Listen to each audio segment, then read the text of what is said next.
Hey guys, MCU Collector here with another figure review. Next up is the Hasbro Marvel Legends Series Deluxe, unannounced.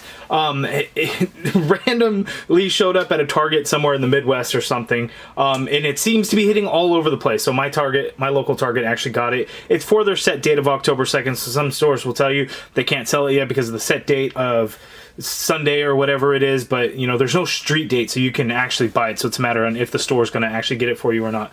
But here we have the single release Mojo. We didn't know it was coming. We've heard rumors, but we know that there's the box set for $132 with Longshot, Dazzler, and that little baby Scotty Young Wolverine.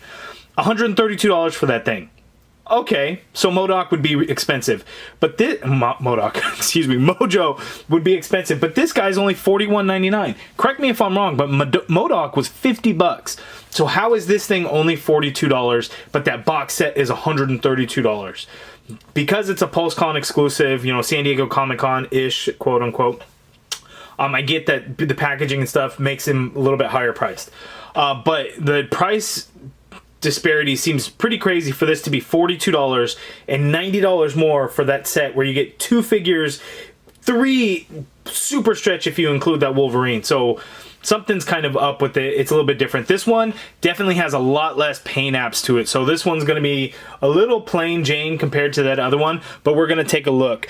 So here looking at the box, it's just like MODOK. We have this big old box here. You can see some artwork in the back. We get the 3D render of this single release Mojo there. We get the Mojo logo there, Marvel Legends. Some cool artwork on the side here that you could see. On this side, we get a digital render of the figure. Here we get the same thing. We see the accessories. It comes with the interchangeable head and interchangeable hands.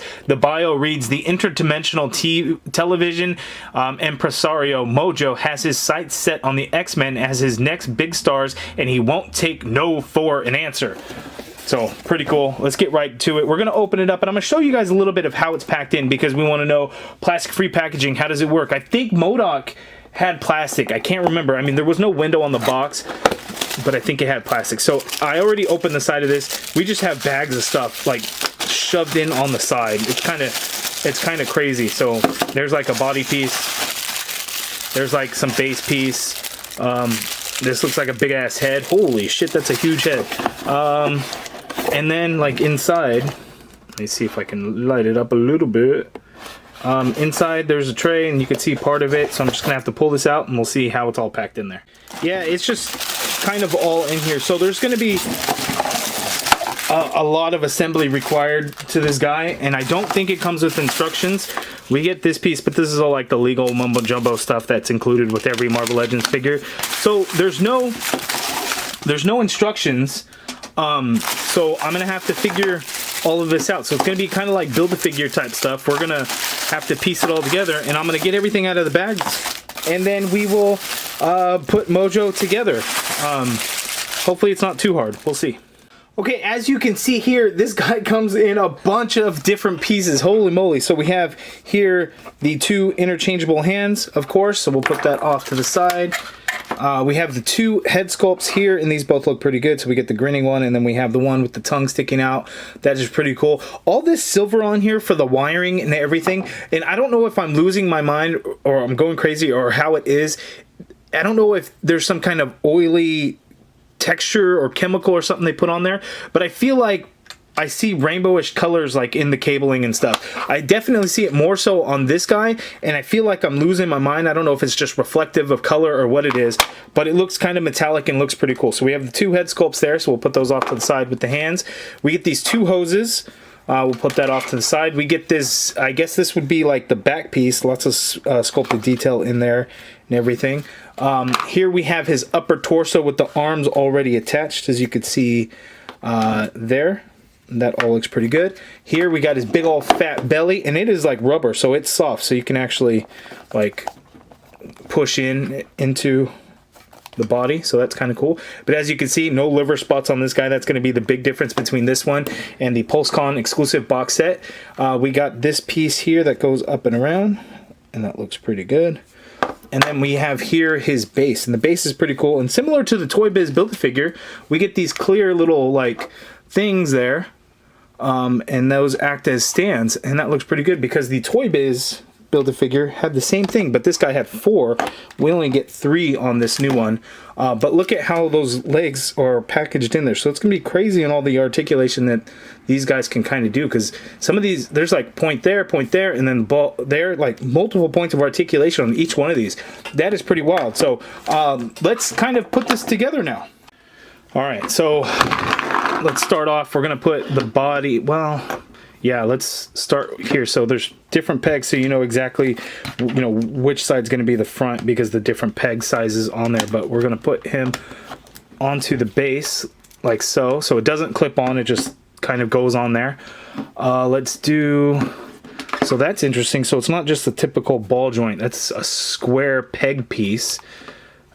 And you can't really turn it, it's not really straight, but we're going to have to make sure that as we put on this upper torso that we're lining that up correctly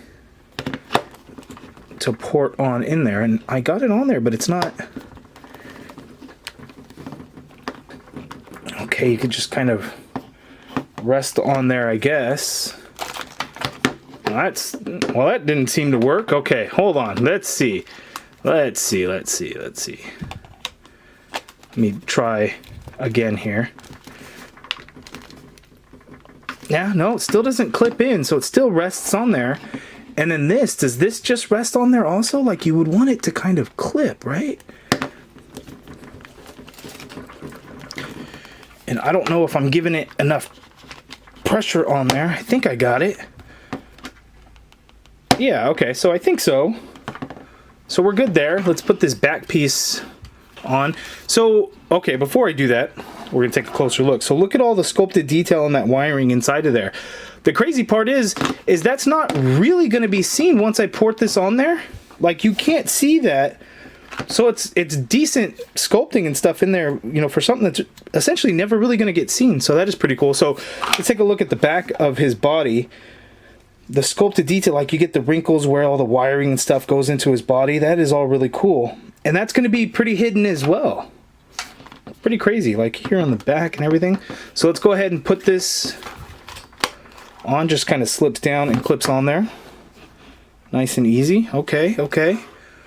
The hoses, okay, so we get the hose. This would go from here to his arm, if I'm putting that in correctly, which I think I am. So we got that hose there. Get this other hose, same thing. So port that in there and then just plug it into his shoulder. Okay, so we got those hoses there. Okay, so far so good. So far so good. We'll go with the smiling head and get that ball peg on there. Oh, I maybe should have put that on like first.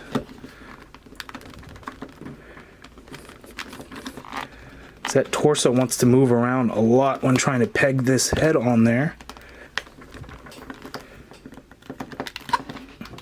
That's tricky. Let's do this part. Let's do this piece first, and then we'll get into it. So it's just going to port right on in there, like so. Oh, it's a big boy. Okay, so I'm having trouble with the head. Let me do the head off camera, and then we'll be right back. Okay, so here it is all pieced together, and this thing is wild. Holy moly, it's massive. I will do a side-by-side comparison with the Toy Biz figure. I know I give Toy Biz a lot of shit, but they had some really nice Build-A-Figures, including the Mojo one. And that is a huge size difference. Like, that's pretty ridiculous in terms of size difference. Now, the big question is, which one is the better figure? Obviously, I'm a Hasbro shill, so I'm gonna say Hasbro. But Toy Biz killed it when it comes to paint. Now, the PostCon exclusive box set will have better paint apps than this one. You'll see liver spots and things like that. And it'll be a brighter greenish yellow color, closer to this, but not quite, because this has all kinds of crazy wash and shading and shit in there. But the thing about the Toy Biz one, it looks really, really good. The paint apps on there, they're shading throughout everything and stuff. It's just crazy. But in terms of an action figure and its posability and things like that, Hasbro wins. It's a lot bigger. These legs, I mean, there's articulation, 1, 2, 3 points of articulation on each one of these legs. Like each one, not just like certain ones, each one. So it's pretty insane, the difference between them. Now there's a couple of things like this here. This piece here is on a ball joint, so that actually moves around. This thing did not move around. But the wiring and stuff like that, we got a lot of different colors in the cables and wiring stuff. It wasn't all super clean and lined up or anything like that, but it did look really good. We do not get that on this guy. There's a little bit of paint for some lights and things like that, but that's it. Now, earlier I had mentioned how there's like reflective look or something. Something is up with this, and maybe I'm just going crazy. I don't know what it is, but I think it reflects some of the light and it gives off certain colors where it looks like it's painted in, but really it's not. And maybe it's just my imagination, and maybe it's just bright. When you have bright lights, it could reflect the lighting off of it in a little bit, but when you have it in hand and look close at it, like I sometimes see some yellow, I sometimes see some red, but it could be because I have a red background. The yellow could just be natural light. I don't know what it is. Maybe I'm going crazy, but there is a lack of paint there. You know, we get a little bit of blue there, but you know, otherwise none of the cabling or anything like that, you know, has paint. Now, if you look here, the Mojo just kind of goes back and hits his back piece here. We actually see it kind of round out since this back piece was a separate piece. So body-wise, it looks like it makes a little bit more sense on the Hasbro one, but you know, again, that's you know, I think that could be some on preference as well. This also articulates there, whereas again, this guy didn't articulate at all on the Toy Biz. But yeah, I mean, so it's going to be based off of personal preference, but this being a lot larger, I think, you know, that's going to be a big deciding factor potentially. You know, when we looked at MODOK, the Toy Biz MODOK versus the Hasbro MODOK, a lot of people even said the Hasbro wins, even those that, you know, were big Toy Biz fans. You know, I again, shill, so I went with Hasbro regardless, even though that MODOK, Toy Biz MODOK was pretty awesome. But the sheer size of it, you know, is a big part and wins there. If you don't have the Toy Biz Build-A-Figure, obviously this is a great one to pick up. If you have the Toy Biz Build-A-Figure and you're happy with it, maybe you don't need to get this new Mojo. Maybe you could just stick with your Toy Biz one, and that's okay too. I mean, it's just, you know, really small compared, but it's not a bad figure. But this Mojo is pretty damn awesome, but you know, the single pack release having much less paint apps, that kind of sucks. That does kind of suck, because you know, when they first announced that other one, it's like, oh, look out, that Mojo, that's pretty awesome. It's, you know, it looks kind of like the Toy Biz one. It's a little bit more, you know, color wise, it makes sense. Whereas this guy, no, he's super like plain and everything, no liver spots. But there's actually some pretty cool paint apps in some areas of where his rolls and blubber and everything like that kind of goes. That actually makes a lot of sense, and it does look really good. So we're actually going to get in for a closer look at those particular paint apps when it comes to on his skin and stuff, the little reddish shading in some of those areas. So we'll take a look at that, and we'll try to get into some of the details, you know, as we kind of go around here. But it's so large, it's going to be a little difficult, but it's all really cool. Okay, so first we're going to take a look at the face. Holy crap, that's a scary ass looking face, right? Look at how the digital print looks on there. So good. And you have these wires like that come out to his eyes and stuff, and his eyes are painted really nice. It's just kind of really creepy looking. But not only that, is looking at the rolls and stuff of his fat and everything. So look at the reddish color. The shading of it is done really nice, especially here like on his chin. It looks like it uses kind of that digital print, so you can kind of see a lot of dots, like that dot matrix print style that they do here on the cheeks as well, and then come around along the blubber, and then over here under his breasts you actually get some like spots and molded spots. Look at those nipples and everything. It's kind of creepy, but the red shading under there where that fat would be makes sense for, you know, body wise. We actually get some here on the shoulder as well. You get some over his elbow there too. Get some on his hand there on the side. So that is all really cool. And then the underbelly portion of him, so when it comes into his base portion, all along the bottom we get that reddish coloring, and that looks pretty awesome. Looking at the silver details in there, yeah, that looks cool. But look at the molded details of the wrinkles in the skin where those pieces, you know, go into him. That's just crazy. So here's that silver part. You know, as I turn it around, is it just me? Do you guys see some color reflecting in there? There's some, right? I'm not going crazy. Am I going crazy? I might be going crazy. I mean, I see some of it, but I don't know. Looking at the back, sculpted detail is all really nice there. A little bit of paint. It is pretty minimal though, let's be honest here. That hose into the shoulder, really cool. Looking at the bottom base, we actually get some wiring and cables and stuff. And that's on the bottom of the figure. Like, it's never going to be seen, but look at the sculpted detail that we still get in there. That's really cool. Looks like a big old switch right there, right? A little bit of paint there, a little bit of paint there. Pretty crazy, right? So I'm going to have to adjust the camera so we can take a look at this other piece. Okay, so looking at this piece up at the top, that looks really good. We actually get some paint in there, a little bit of blue, a little bit of red, a little bit of gray, a little bit of black on there, and that again is articulated. It is on a ball joint, so you can actually move that guy around. These are really soft rubber. No worries about that breaking or anything like that. But yeah, again, it's articulated, and then here you can actually twist it around if you wanted to as well. So good motion and movement there. Okay, so I'm not going to lie to you, that when I had put the head on, because I remember I had to do it off camera, that was kind of a pain in the ass to do, so it's not going to be too often that I'm going to be switching out the head, so I'm probably not going to pop this one on there. I probably will. But anyway, looking at how the head sculpt is, you can see they sculpted that tongue piece that is a separate piece in there. That's why it looks so good. We get that same red shading. It doesn't look like it's as much, it's a little bit more subtle, but it looks good in there. I think that head sculpt came out looking really, really great. Do you see some of that color reflectiveness in the silver? Is it just me? It might just be me. Man, I might be really going crazy.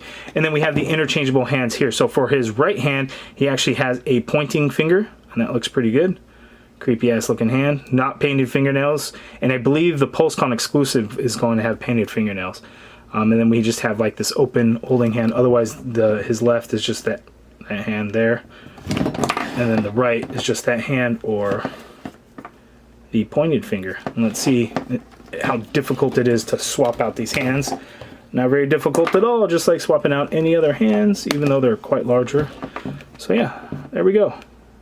That's pretty cool. Yeah, I switched out the head. It wasn't actually as difficult as I thought it was going to be, so that is pretty good. I guess, you know, just the initial first time doing it, it's like, man, this is pain in the ass. It's hard as hell. But, you know, not so bad. But let's go ahead and zoom out and take a look at the articulation that he has, because there's actually a crazy amount of articulation on this guy, even though while at the same time not being able to move around very much, which is kind of weird, right? So let's check it out. Okay, so I mentioned this part, right? It's on a ball joint, and then this can kind of move around as well in the back. So the head, you can get some movement in the head, but it's not really a whole lot the way it's designed, because he has such a large chin, the way the hair kind of goes over that back piece. So not a whole lot of motion in there, but you can move around a little bit.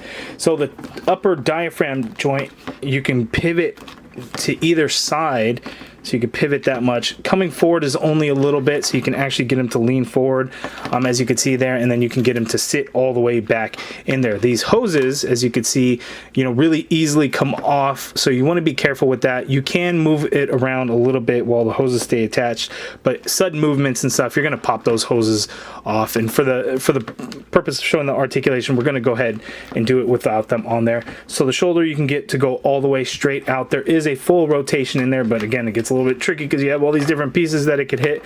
You have an upper bicep swivel in there, pinless double jointed elbow, so elbow you can get that much of a bend there. That is pretty damn awesome with this super long ass forearm, wrists swivel, and they do hinge. You have the standard horizontal hinge there. There is no swivel on the body or anything like that, but he is squished. You can squish him. Now the base, crazy. So each one of these, again, we have the articulation here. So you have a swivel, and it's a little bit difficult, but each one you could swivel and you can hinge it all the way. These aren't good for anything. I mean, it's not going to hold the weight of this guy because he's hefty, he's heavy. But we got these three little clear plastic portions here, these bubbles, that are going to support the weight. Now, part of the problem I think that this guy is going to have, he should have had 4 of these like the Toy Biz one, but he only has 3. Now, certain times you can get him to be wobbly, but essentially it's going to hold. But I do think 4 of these would have been a lot better. So if they had another one somewhere else, maybe they would have had to break up the sculpt of what they did under here. But it's the bottom, and you know, nobody's really going to see it anyway, perhaps, but I think there should have been a 4th just to provide a little bit more stability. But anyway, so this ball joint, so you can swivel it around. You got the hinge up and down there. Then at this next point you get a swivel as well, and then a hinge, so you can hinge it that much.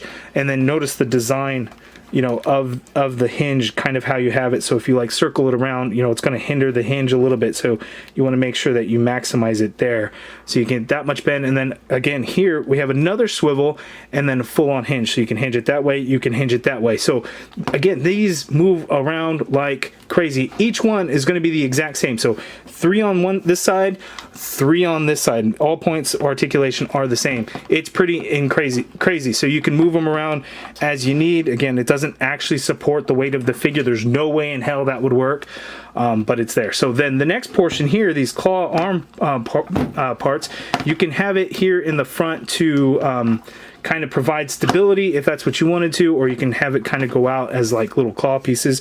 We get 2 different ones, one that's a lot more open, one that's a little bit more closed, and essentially the same points of articulation. However, it's just not pointy at this end, so you still get a swivel in those different spots. You still get those hinges to come around in all these different directions and everything like that, so you can move it around, you can hinge it, and he can actually scratch his own belly if that's something that he needed to do.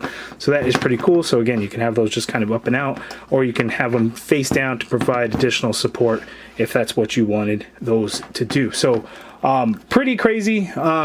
Again, the articulation, lots of points of articulation, but he doesn't actually move around a whole lot, if that makes sense.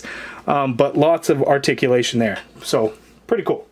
Okay, and for some side-by-side comparisons here, we have Shatterstar and Wolverine, so you can see just how large Mojo is, because man, he's like, how do you fit this guy into the display? It's pretty crazy, you know, how you're gonna do it, because he's just massive, just crazy. Okay, so that is the review of Mojo. You guys let me know down in the comments below, what do you think of this figure? Are you getting just the single pack, or are you going to shoot for that box set, which is a whole hell of a lot more money? That really seems a bit odd. I would not be surprised if Target adjusts the price, because there's no way that $41.99 is correct.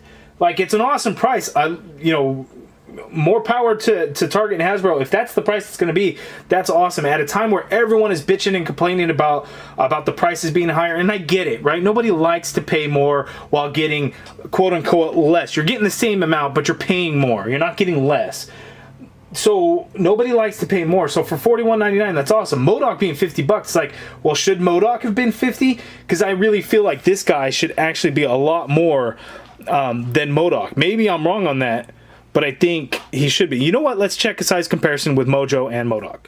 Okay, so here's the size comparison with Mojo and MODOK. So Mojo, this portion up here actually goes higher than MODOK. So technically Mojo would be taller. In terms of weight, Mojo is heavier than MODOK. So it just, you know, again, MODOK was 50, right? I'm not, like everyone I ask, and I'm trying to remember, MODOK was 50. And Mojo being 42, I think is wild. I think that's awesome. I think it's a great price, and it makes me not understand the box set. But again, I wonder if that's even accurate. I just question it, because, you know, with prices going up on everything, to find something that's I feel is a cheaper price than what would have been, what to expect. I think it's great, and I hope it stays that way. I love it. And I think it's well worth the price, especially because, you know, the Mojo Toy Biz Build-A-Figure, this thing's probably going for a whole lot of money. And I mean, it's cool.